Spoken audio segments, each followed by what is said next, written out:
네, 늘 자연스럽게 시작하자고 얘기하는 알파프로의 정태근 팀장님과 오늘도 시장 얘기 자연스럽게 하지만 핵심은 파헤치면서 얘기해 볼게요. 뭐 이제 자연스럽게 네. 인사 안 하고 그냥. 지난번에 정유주를 다뤘고요. 네. 이번엔 정유에 이어서 원전인데 사실 그 전에 원전 1탄이 한 번은 있었잖아요. 네. 조금 다른 원전이에요. 네. 일단은 섹터를 이제 다른 지역으로 좀 볼 거기 때문에 그리고 그때 이후에도 또 이제 진행된 부분들이 있잖아요. 업데이트가. 네. 그 업데이트도 해야 되기 때문에 그래서 이제 원전을 또 추가적으로 말씀을 좀 드리고요. 네. 그리고 이제 우리가 굵직한 것들 있잖아요. 네. 뭐 유럽 쪽도 있지만은 이제 중동 쪽에도 있는데 이런 것들 이제 수주 받기 위해서 어떤 것들이 이제 과제들이 있느냐. 그러니까 원전 수주를 받을 가능성 높아요. 높은데 너무 청사진만 제시하는 것보다 그래도 뭐 원전을 수주 받게 될 경우에 어떤 부분들을 좀 확인을 해야 되는지 네. 그리고 어떤 부분이 체크가 돼야 되는지 그래야지 원전이 깔끔하게 수주가 되는 거거든요. 그래서 네. 그런 내용들을 좀 말씀을 드릴 거예요. 네, 뭐 네. 원전 수주 얘기, 뭐 정부 정책과도 관련해서 얘기가 많이 나오고 있는데 지난번 원전이랑은 일단 지역이 다르다고 얘기를 해주셨는데 첫 번째 사우디예요. 네, 사우디 이전에 그 이제 간단하게 네. 그 지금 현재 원전 수주 동향, 발주 동향, 그 발주 동향이 맞겠네요. 지금 발주 네. 동향. 현재 이제 진행되는 내용들을 한번 좀 먼저 살펴보고. 네. 일단은 뭐 동유럽 쪽으로 보게 되면 아시다시피 이제 체코, 그거는 이미 충분히 말씀드렸어요. 도크바니 프로젝트 말씀드렸는데, 어쨌든 이제 뭐 나토 정상회의가 진행되면서 이제 체코와 또 협상을 이제 진행을 했는데, 네.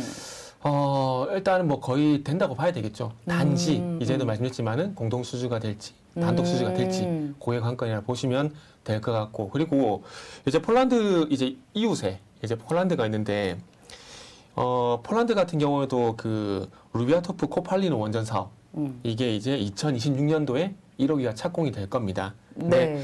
이거를 이제 내년에 본입찰을 진행을 할 거예요. 체코는 입찰 제안서가 온 상황인 거고 사우디도 이제 입찰 제안서를 받은 상황이거든요. 네. 그래서 폴란드가 한 발짝 더 늦을 수 있다고 볼 수 있습니다. 그래서 원전 6기에 한 40조 정도 초대형 사업인데 이게 지금 미국의 웨스팅하우스 쪽으로 거의 넘어갔었어요. 네. 넘어갔었는데 폴란드에서 투자 방식을 바꿨어요. 공동 투자 방식으로. 그러니까 SPC 방식으로 특수목적 법인을 만들어서 51%의 지분은 폴란드가 가지고 있고 네. 나머지 49%는 이제 수주 받는 쪽에서 가져가는 걸 원했는데 거기에 대해서 한손이 이거 우리가 하겠다. 우리가 49% 인수하겠다. 한수원이. 네, 한국수력원자력 여기서 이제 우리가 하겠다고 얘기를 한 거예요. 그러다 보니까 분위기가 조금 바뀌고 있어요. 네. 처음에는 웨스팅하우스 쪽으로 거의 넘어가는 쪽으로 유리했다가 이제 한수원 쪽으로 넘어갈 뻔했다가 공동투자 얘기 나오게 되면서 거기서 한수원이 적극적으로 이제 어필 우리가 그거 인수하겠다 이렇게 어필하게 되면서 분위기가 지금 살짝 바뀌고 있어요. 바뀌고 있어가지고 지금 어쨌든 뭐 압도적인 미국 수주 가능성에서 이제는 거의 반반으로 넘어왔다 보면 돼요. 네. 그것만으로도 정말 한국 입장에서는 좋은 일인 거죠. 그렇죠. 완전히 넘어간 걸 이제 거의 그냥 중립 상태로 만들어버린 거니까. 가능성이 조금 네네. 생겼다. 한수원이 이 사업을 따낼 가능성도 높아졌다. 네. 라는 얘기. 그렇죠. 그래서 이거를 이제 20%에서 30% 이제 한수원이 인수를 하고, 네. 그리고 나머지에 대해서는 뭐 한국 쪽의 수출 신용기관 이쪽에서 한번 진행되지 않을까 생각이 드는데, 일단은 뭐 따낼 가능성은 높아졌고, 그리고 이제 국가 원수가 가서 어쨌든 원전에 대한 부분들을 폴란드하고 방산하고 원전하고 얘기를 했잖아요. 네. 그렇기 때문에 이게 상당히 큰 의미가 있다라 보시면 될 것 같아요. 왜냐하면은 예를 들게 되면 예전에 2009년도에 UAE 바라카 기억나시죠? 그때 막 두산중공업 한전기술 빵빵 날아갔잖아요. 네네. 수주 받으면서. 근데 그것도 원래는 프랑스가 다 넘어갔던 거예요. 프랑스 EDF 쪽으로 완전 다 넘어갔던 건데 그러면서 장관도 그렇고 총리도 포기했거든요. 포기했는데 이명박 대통령이 직접 중동으로 날아갔어요. 그래 그걸 뒤집은 거예요. 그래서 이게 어찌 보면은 실무자도 중요하지만 국가 원수가 얼마만큼 더 적극적으로 도와주냐에 따라서 분위기가 달라지는 거거든요. 그렇기 때문에 이 체코도 그렇고 폴란드도 그렇고 어쨌든 실무자 입장에서 실무자 측에서 먼저 이게 정리가 다 됐을 거예요. 다 됐을 건데 그거에 대한 확인을 이제 국가 원수가 시켜주는 거죠. 네. 실무자 이런 얘기를 하는데 그거 우리가 지키겠다.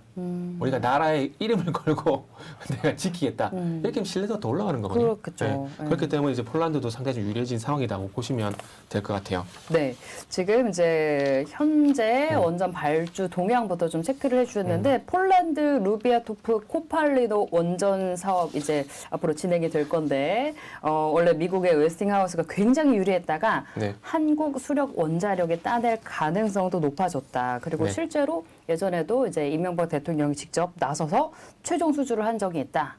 그래서 이번에도 조금 가능성이 더 높다라고 네네, 그렇죠.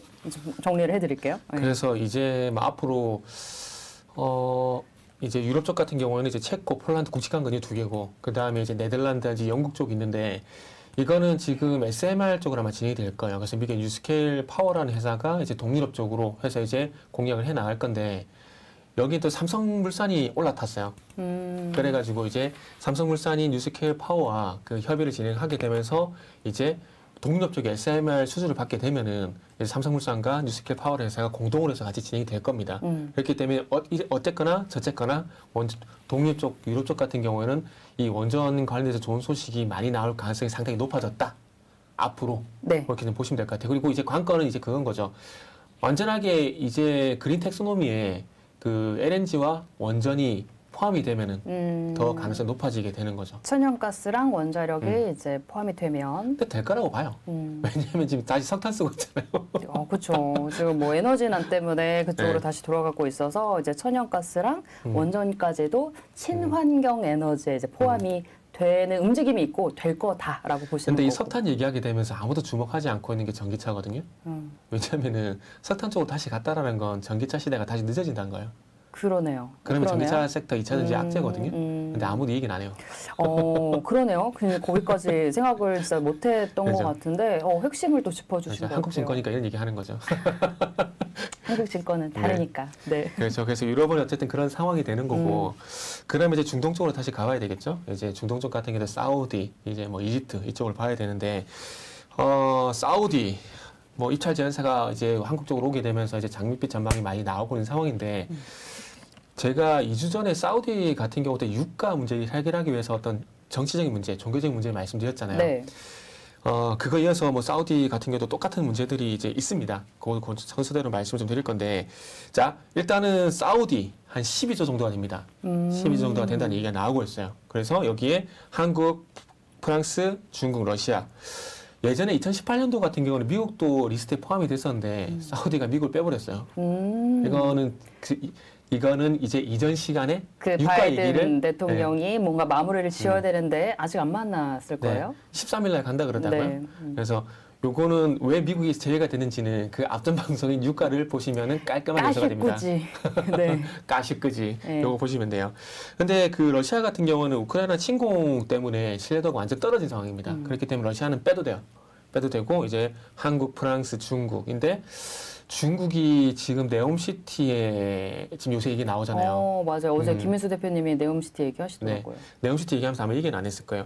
그쪽에 지금 우리가 스마트 시티 만들잖아요. 네. 그 스마트 시티를 만들기 위해서 소위 말하는 그 5G 특화망 요거 구축해야 되거든요. 5G 특화망. 특화망. 우리나라는 그 EM5G라 그러죠. 네. 5G.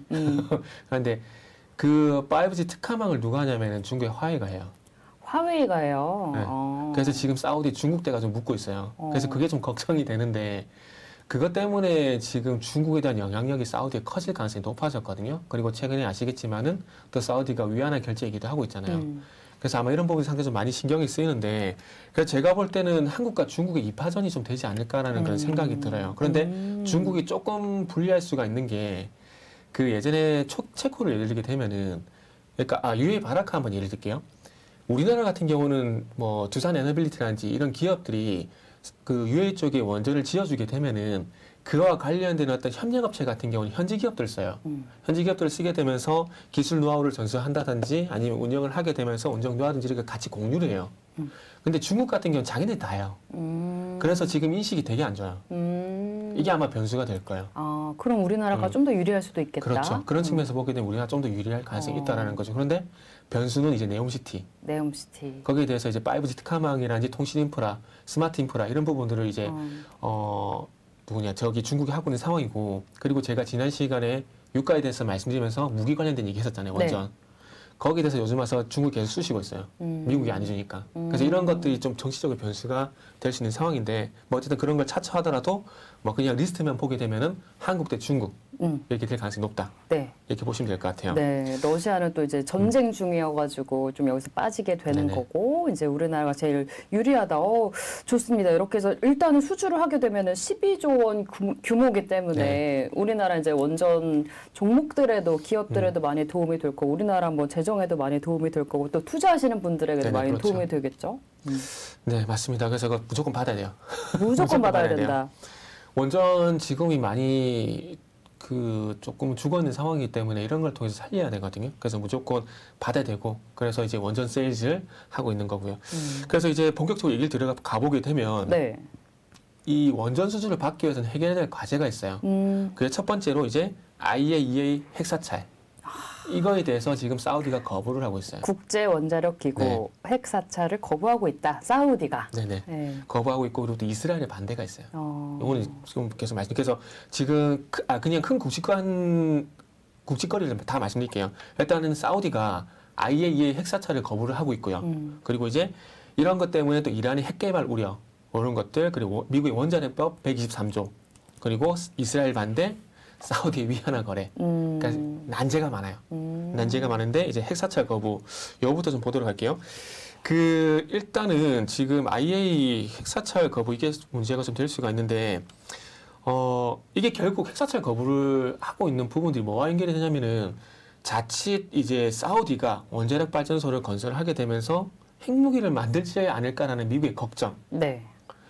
옛날에 우리가 그 얘기 많이 했잖아요. 중동이 화약고라고 얘기를 많이 했었잖아요. 네. 그러다 보니까 석유 파동 같은 게 있었잖아요. 네, 네.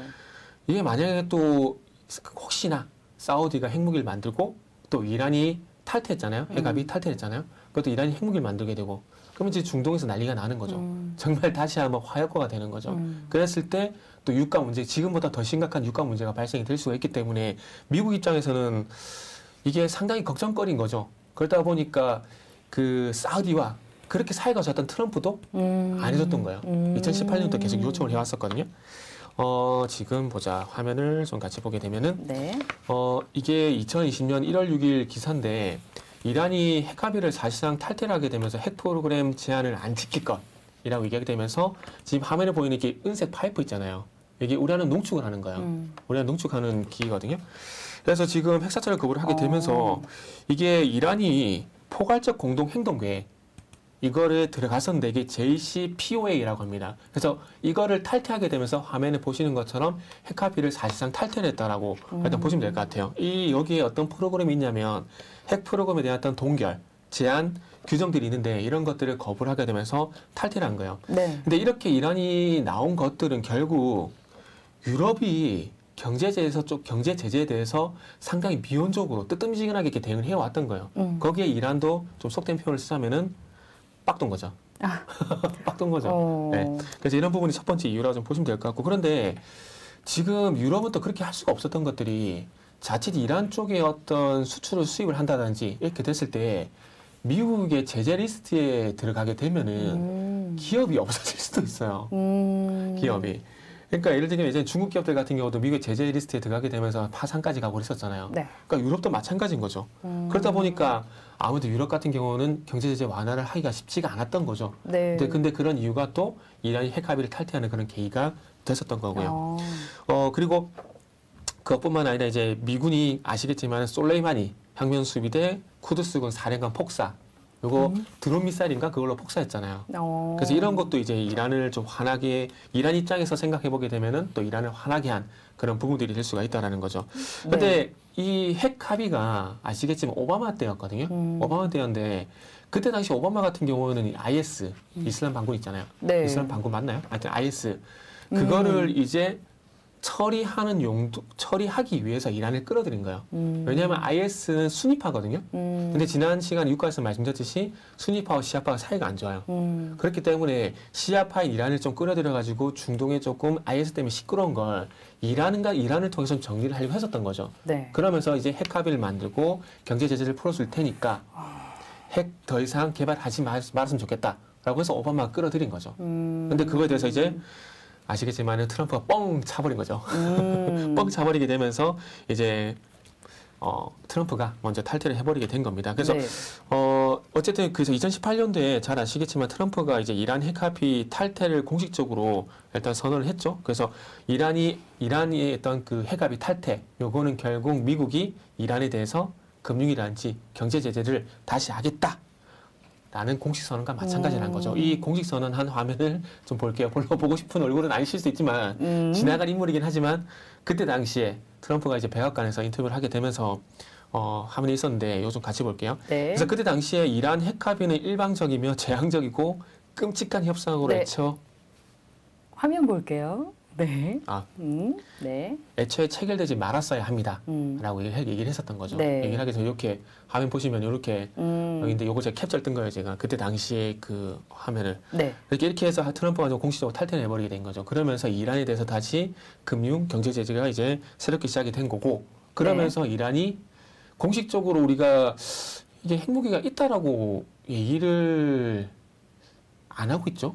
안 하고 있는데 있으니까 그러겠죠? 네, 안 하고 있는데 핵무기를 개발하고 있다라고 봐야 돼요 지금. 네, 어쨌든 그렇죠. 아까 전에 제가 처음에 그거 보여드렸잖아요. 이거 요거란 농축하는 요 장비 보여드렸잖아요. 이걸 하고 있는 상황이기 때문에 지금은 일단은 그 핵무기를 개발을 하고 있다라고 보는 게 맞는 거예요. 맞는 거고 또 이란이 핵무기를 만들게 되면은 거기에 또 가장 또 급해지는 나라가 어디죠? 아까 사우디.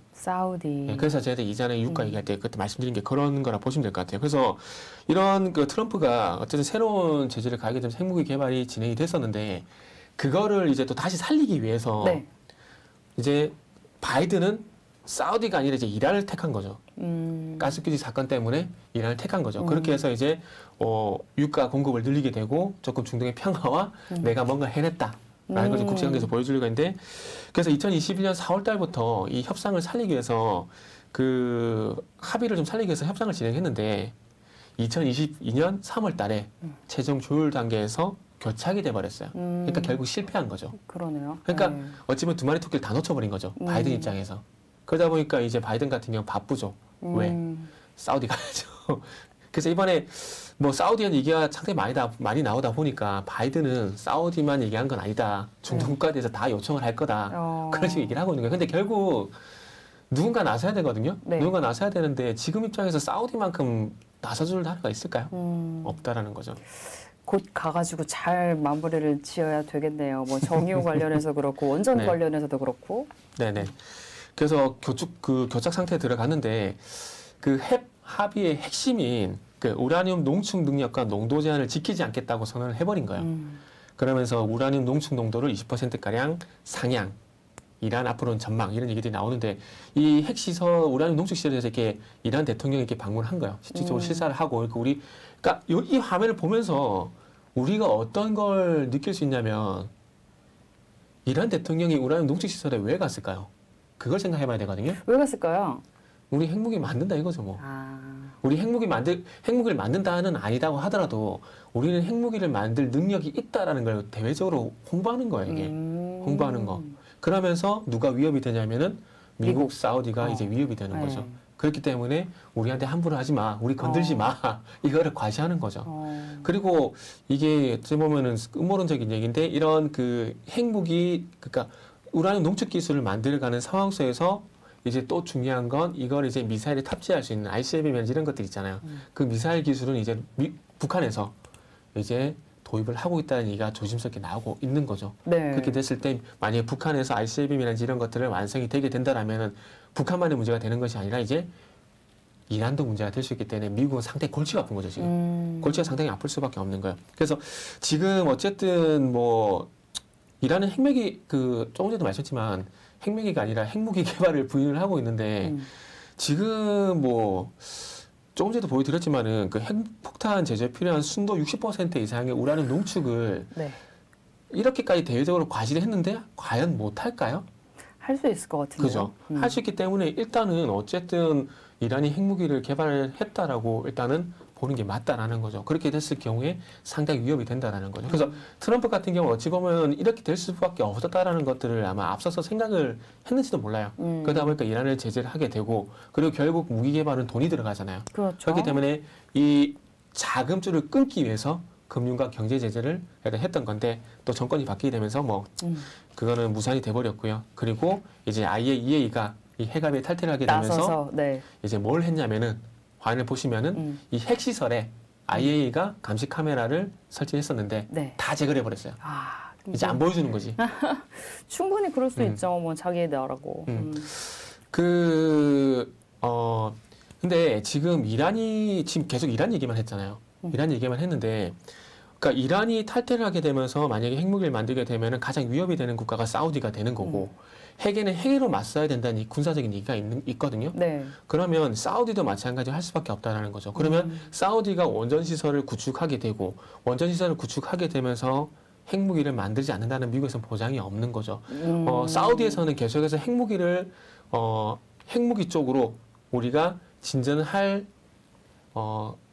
이유가 없다. 우리는 그렇게 하지 않을 거다라고 얘기는 하고 있지만 사우디의 신재생 에너지원 원장인 그 야마니 원장이 맞나? 하여튼 그 야마니 원장의 사람인데 네. 그 사람이 얘기를 했어요. 우리가 농축할 가능성이 있다. 공식적으로 얘기했어요. 인터뷰에서. 그렇기 때문에 미국 입장에서는 못 믿어온 거죠. 사우디가. 우방이긴 하지만 못 믿어온 상황인 거죠. 왜냐하면 사우디가 핵을 만들게 되면 또 위험해지는 국가가 가장 강력한 우방이 누구죠? 이스라엘. 이스라엘 위험해지잖아요. 그러니까 지금 이스라엘이 계속해서 반대를 하고 있는 상황인 겁니다. 계속해서 반대를 할 수밖에 없는 상황인 거죠. 네. 지금 뭐 석유, 정유 얘기를 하다가 이제 원전으로 넘어왔는데 진짜 이제 큰 그림을 네. 내다보고 이렇게 그림을 그리는 것까지는 아니지만 굉장히 좀 큰 그림을 내다보고 네네. 있어서 예, 시청자분들 조금 어려운 면도 있을 것 같아요. 근데 그 이전에 제가 유가에도 말씀드렸지만은 중동 같은 경우는 이런 국제정세라든지 외교적인 부분들, 종교적인 부분들 이런 것이 없이 접근하게 되면은 맨땅 헤딩이에요. 알아야 몰라요. 된다. 몰라요. 이건 알 수가 없어요. 그래서 네. 이것도 제가 할까 말까 고민을 상당히 많이 했었는데 이런 것들이 내용이 전 상당히 괜찮다고 생각했거든요. 공부하는 차원에서. 그래서 했는데 어쨌든 뭐 그렇습니다. 그래서 일단은 그래서 이제 IAEA 핵사찰 거부 이 문제를 어떻게 푸느냐. 네. 이게 사우디 원전의 어떤 수주의 관건이 될 수가 있는 부분들이고 이제 두 번째 미국의 원자력법 123조 요것도 문제입니다. 일단은 미국의 원자력법 123조가 어떤 내용이냐면 그 사용 후 핵연료 재처리 시 미국 정부와 의회의 사전 동의가 필요하고 그리고 이 원자력의 평화적인 이용이라든지 이런 부분들이 엄격하게 구분한다. 이런 내용들이거든요. 그래서 이 원자력의 평화적 이용과 그리고 군사적인 전용 가능성을 엄격하게 구분을 하는 거죠. 순수하게 원전만 돌려라. 이걸 가지고 핵무기라든지 이런 것들을 만들 생각하지 말라. 이거를 완전 법으로 그냥 제정을 해버린 거죠. 네. 법을. 그런데 조금 전에 말씀드렸듯이 2018년도부터 사우디가 계속해서 이 탈석유 이 문제, 그러니까 2015년도부터 수요보다 공급 우위상이 지속이 되게 되면서 $50의 주가 계속 내려갔었잖아요. 그러면서 사우디가 이것도 같이 좀 볼게요. 2018년 2월 19일 기사인데 원전 건설 지원해달라 사우디 미의 촉구. 이 사우디 외무장관이 미국에서 날아가서까지 계속 이런 요구를 해왔어요. 탈석유라는 명분을 가지고 해왔었는데 이거는 조금 전에 말씀드렸듯이 만약에 사우디가 원전을 만들게 되면은 조금 전에 말씀드렸듯이 핵무장 가능성이 있기 때문에 계속해서 거부를 할 수밖에 없는 그런 상황이었다는 거죠. 트럼프가 아시겠지만 사우디와도 상당히 우호적인 관계를 만들었지만 유례 없이 이스라엘로 가가지고 통곡의 벽 앞에서 이스라엘과 어떤 끈끈한 어떤 동맹을 과시를 했거든요.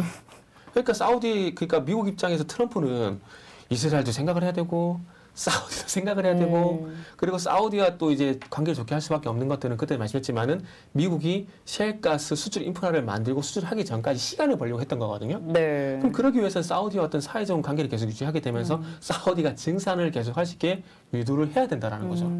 그러기 위해서 사우디 지혜자인데 자꾸 사우디가 원전을 해달라는가. 그러니까 트럼프는 골치가 아픈 거죠. 네.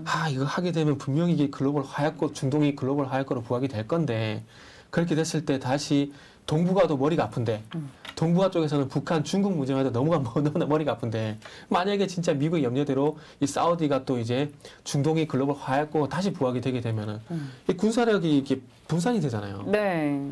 그러니까 이 문제 때문에 상당히 골치가 아프게 되는 거죠. 그러니까 미국 입장에서 이러지도 못하고 저러지도 못하고 상당히 좀 머리가 아픈 그런 상황들이 계속해서 지속이 되어 왔다 보시면 될 것 같아요. 근데 결국 이런 것들을 할 수밖에 없는 것들이 이제 핵무기, 결국은 핵무기 이런 부분들이고 또 이제 이스라엘 쪽으로 넘어가야 되는데 이 화면 좀 같이 보시면은 이전에 네타냐후 그 이스라엘 총리 같은 경우도 미국 상원 비공개 회의에서도 강력하게 반대를 했어요. 강력하게 반대를 했는데 이제 네타냐후 이제 총리가 발음이 너무 힘드네요. 네타냐후 총리의 후임인 베네트 후임이 총리가 들어섰는데 이 총리도 보시면 아시겠지만 이란 핵 보유 용납 못해. 그러니까 이스라엘이 이렇게 극렬하게 반대를 하는 거예요. 자기네들 실적 위협인 거잖아요. 진짜 이스라엘 같은 경우는 조금만 뻥을 보태면 그 핵폭탄 2개만 떨어뜨리면 이스라엘은 없어질 수가 있어요. 네. 지구상에 없어질 수 있는 그런 정도 위협이 있는 거거든요. 그러다 보니까 이스라엘 같은 경우는 상당히 좀 머리가 아픈 거죠. 이런 상황이 되다 보니까. 그래서 결국에는 이제 그 이스라엘 관계 때문에 트럼프도 원전 세즈를 하지 못한 상황인데 과연 바이든이 이 문제를 사우디에 얼마만큼 원활하게 해결할 것인가? 네. 이제 이거는 바이든의 어떤 외교력으로 넘어가게 된 거죠. 미국 행정부의 어떤 외교력의 어떤 시험대가 될 수밖에 없는 상황으로 지속이 된다라고 보시면 될 것 같아요. 그래서 어쨌든 뭐 이란이든 사우디든 여기에 대한 핵 개발은 네. 뭐 이스라엘 같은 경우는 재앙이 될 수밖에 없는 부분들이고 그리고 만약에 핵무기 개발을 하게 되고 사우디가 원전을 만들게 되면은 이스라엘은 위협이 될 수밖에 없는 상황이기 때문에 이스라엘이 직접적으로 이란을 타격할 수밖에 없는 그런 상황도 갈 수가 있다는 거죠.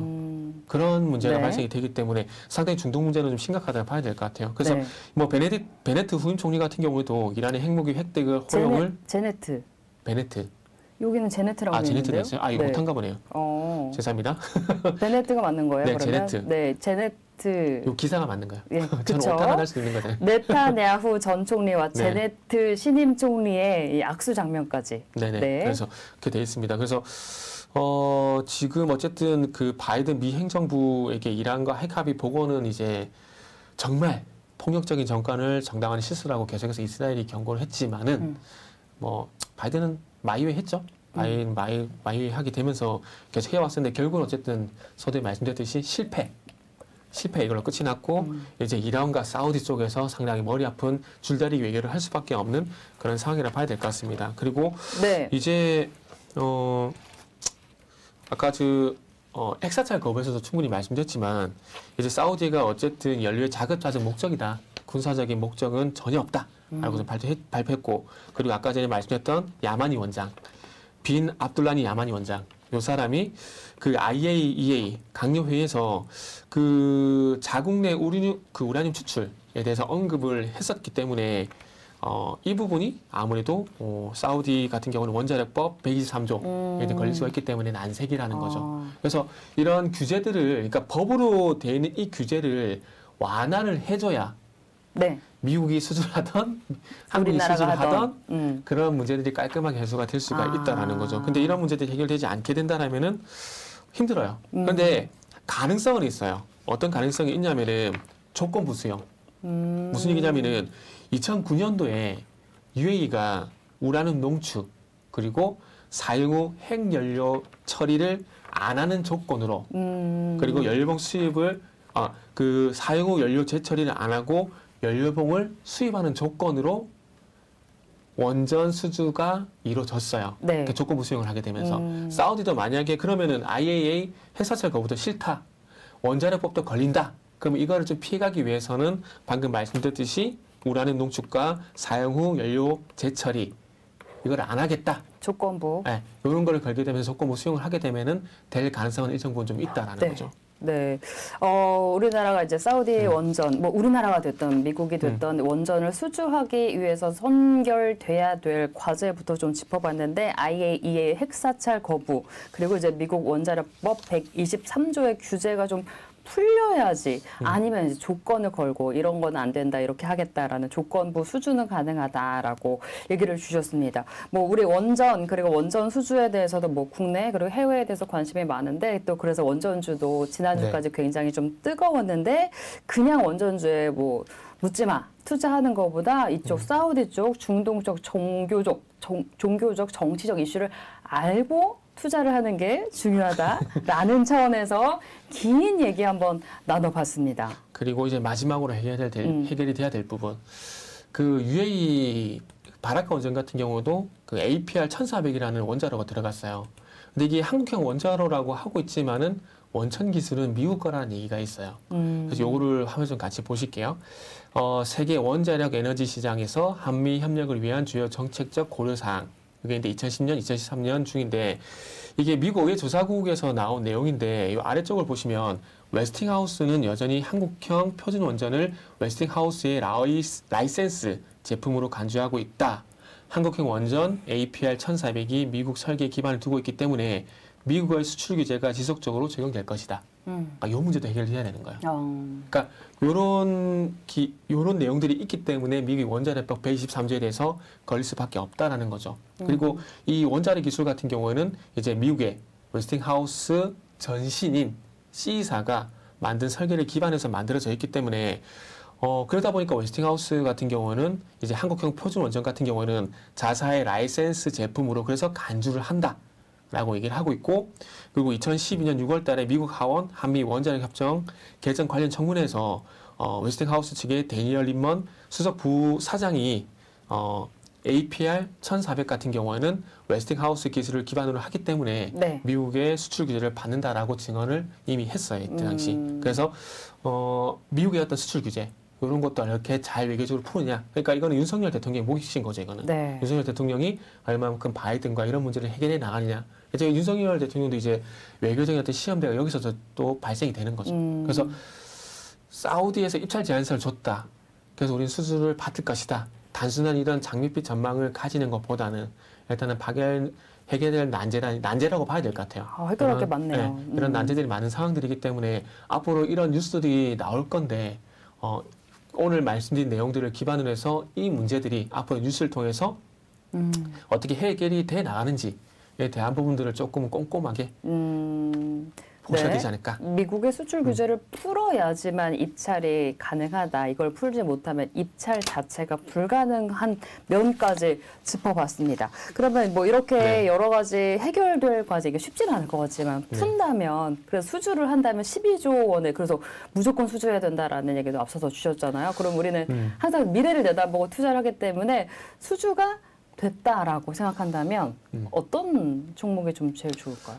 요거는 이전에도 말씀드렸는데 일단은 국제관계부터 먼저 봐야 됩니다. 봐야 되는데 이게 단독 수주로 가느냐 아니면 공동 수주로 가느냐 그거에 따라서 갈릴 수밖에 없는 부분들이거든요. 그러다 보니까 이제 단독 수주로 가게 되면은 당연히 한전 기술이 대상이 될 수밖에 없어요. 왜? 설계까지 같이 가져가야 되니까. 한전 기술이 단독 수주 시에는 수의 탑픽주. 그리고 공동 수주로 가게 되면은 공동은? 이제 원자로 단조 기술을 가지고 있는 우리나라에서 그걸 만들 수 있는 회사는 두산 에너빌리티밖에 없거든요. 그렇기 때문에 두산 에너빌리티가 대상이 될 수밖에 없어요. 그래서 이번에 웨스팅하우스가 한국전력을 지제 쪽으로 방문을 했잖아요. 네. 그게 결국 같이 하자는 거거든요. 같이 하고 설계는 우리가 할 테니까 거기에 어떤 단조 기술이란지 핵심 부품 공급이란지 그것만 너희가 해라. 이걸 공식적으로 요청했다라고 보시면 되는 거예요. 그렇기 때문에 두산이 될 수밖에 없고, 그리고 두산을 따라가게 되면 이제 한신기계라든지 이런 기업들을 볼 수밖에 없는 부분들이고, 보성파워텍 이런 것들 같이 봐야 되는 부분들이 있고요. 그래서 아마 이런 식으로만 압축해도 충분히 뭐 될 거라고 뭐 종목들은 그렇게 좀 보시면 될 것 같고요. 그리고 뭐 그 원자력 관련해서 어떤 새로운 종목들 이걸 보게 되면 최근에 상장지 얼마 안 된 G2파워 같은 것들 이런 것들은 이제 광명전기와 같은 맥락의 기업이라 좀 보시면 될 것 같아요. 갑자기 지금 제가 그 부품 이름이 기억이 안 나서 지금 기억이 안 나는데 어쨌든 광명전기하고 G2파워랑 같은 맥락이라 좀 보시면 될 것 같아요. 이게 전력 인프라. 그러니까 우리가 원전이든 신재생이든 전기를 생산하게 되면 이걸 어쨌든 공급을 해야 되잖아요. 네. 그럼 전력 인프라가 있어야 되잖아요. 그래서 그런 측면에서 보게 되면 이제 G2파워 그런 것들을 한번 좀 보시면 좋지 않을까 생각이 들고, 그리고 어차피 뭐 전선 관련주 이런 것들은 잘 알고 계시니까 보시고, 그리고 또 중요한 건 원전 얘기할 때 항상 시공 쪽은 빼고 얘기해요. 시공 쪽 빼고 얘기하는데 이전에 바라카 원전 같은 경우 시공을 누가 했냐면 현대건설이 했어요. 그렇기 때문에 건설주도 같이 봐야 돼요. 그래서 시공 쪽 같은 경우 이제 현대건설, 대우건설, 그리고 삼성물산도 봐야 되는데, 삼성물산 같은 경우는 그 사우디에서 네옴시티 이제 진행하잖아요. 네. 근데 빈살만하고 지금 아시겠지만은 조금 위재용 부회장하고 상당히 친해요. 그렇기 때문에 삼성의 도움이 없이는 아마 중동도 쉽지가 않을 거예요. 그래서 이번에 네옴시티 터널 공사 같은 경우도 현대건설이 삼성물산하고 컨소시엄을 해가지고 같이 수주를 받은 거거든요. 그래서 그만큼 삼성물산의 역할이 상당히 좀 중요해요. 네. 그리고 카타르 쪽 같은 경우도 이제 LNG 수출을 늘릴 건데 거기에 이제 부각이 돼야 될 게 이제 LNG 인프라 이걸 해야 되는데 일단은 작년에 삼성물산이 수주를 먼저 받았어요. 그리고 지금 현대건설이 그 LNG 터미널, LNG 플랜트 입찰에 이제 참여를 한 상황인데 아마 이것도 현대건설이 가져올 가능성이 일단 높다라고 봅니다, 저는. 높다라고 보고 있는 상황이고 그리고 또 다시 삼성물산을 가보게 되면은 삼성물산이 그 미국의 뉴스케일 파워 있죠. 네. 그 회사하고 같이 이제 협력을 해요. 그러면서 이제 동유럽 쪽에 이제 SMR 수주를 받게 되면은 수주 활동을 뉴스케일 파워와 삼성물산이 같이 할 거예요. 네. 그렇기 때문에 시공 관련해서는 그리고 SMR 관련해서는 또 두산 에너빌리티가 있긴 하지만 그럼에도 불구하고 현대건설, 대우건설, 삼성물산을 봐야 되는데 그냥 여기서 깔끔하게 탑2로 갈게요. 현대건설, 삼성물산. 현대건설은 네옴시티, 원전, 삼성물산은 SMR. 네. 이렇게 보시고 또 네옴시티 이렇게 좀 보시면 될 것 같아요. 네, 이제 원전 단독 수주 시나리오상으로 봤을 땐 한전기술 그리고 공동 수주에서는 두산 에너빌리티인데 두산 에너빌리티와 함께 따라오는 종목들 한신기계, 보성파워텍 그리고 신규 상장주로는 G2파워 얘기해 주셨고요. 또 따라오는 이제 인프라 관련해서 건설주로는 현대건설, 대우건설, 삼성물산인데 그 중에 탑2로는 현대건설, 삼성물산. 이게 그럴 수밖에 없는 게 미국이 설계 기술인데 시공 기술이 없어요. 그러다 보니까 우리나라랑 같이 하자는 거예요. 같이 할 수밖에 없다. 네. 그래서 미국이 우리나라랑 같이 하자고 하는 겁니다. 그래서 경력이 있는 현대건설이나 아니면 또 친분이 있는 삼성물산이 좋을 걸로 예상을 해주셨습니다. 그리고 이제 원전을 건설했을 때 운영 노하우 있잖아요. 또 이게 한국전력이 좀 좋잖아요. 한국전력. 네, 그러다 보니까 한국에 있는 한국전력이라든지 한국원자력 기술이라든지 이쪽으로 공기업에 방문한 이유가 그건 거예요. 이게 원전 건설 지어놓고 끝이 아니잖아요. 이게 최대 길면 60년까지 운영이 돼야 되잖아요. 그러다 보니까 이 운영 노하우랄까요? 이게 상당히 좋아요. 우리나라 그 한국전력 관련된 부속돼 있는 이 자회사들이 상당히 그 기술이 좋거든요. 대표적으로 한전 KPS 같은 것도 있잖아요. 네. 그래서 지금 이제 미국이 계속 우리나라를 꼬시고 있는 거예요. 같이 하자. 우리가 나서면 수주 받을 가능성이 높다. 너희들 혼자 하는 것보다는 우리가 같이 하는 게 더 높다. 콜라보로. 네, 콜라보로. 그래서 우리는 설계하고 너희는 이제 부품 조달이라든지 그다음에 거기에 대한 단조 기술이라든지 그리고 운영 노하우라든지 이런 거 같이 하면 된다. 그래서 꼬시는 거죠. 뭐 그렇게 해서라도 12조 규모 진짜 수주할 수 있으면 좋겠네요. 네. 12조만 되는 게 아니라 그게 다 되게 되면은 이게 금액이 어느 정도 될지 추산이 안 돼요. 지금. 이게 최소 12조. 규모만. 지금 뭐 사우디만 12조죠. 그리고 앞으로 이집트도 진행할 거고 지금은 이제 또 원전 한 개당 단가가 올라가서 6조가 넘거든요. 네. 6조가 넘는 상황이니까 이집트도 이제 예정이 돼 있죠. 거기다가 뭐 체코, 뭐 폴란드 그리고 영국, 네덜란드 100조 넘어가요. 지금 뭐 경기 상황도 많이 안 좋은데 이거 수주 잘 되는 게 또 우리 증시의 모멘텀도 될 수 있으니까 되면 좋겠네요. 오늘 좀 어렵기도 한 또 이제 원전 얘기를 나눠봤는데 그래도 이렇게 장 안 좋을 때 차라리 이런 쪽에 여러분들 좀 학습을 하는 것도 진짜 좋을 것 같고요.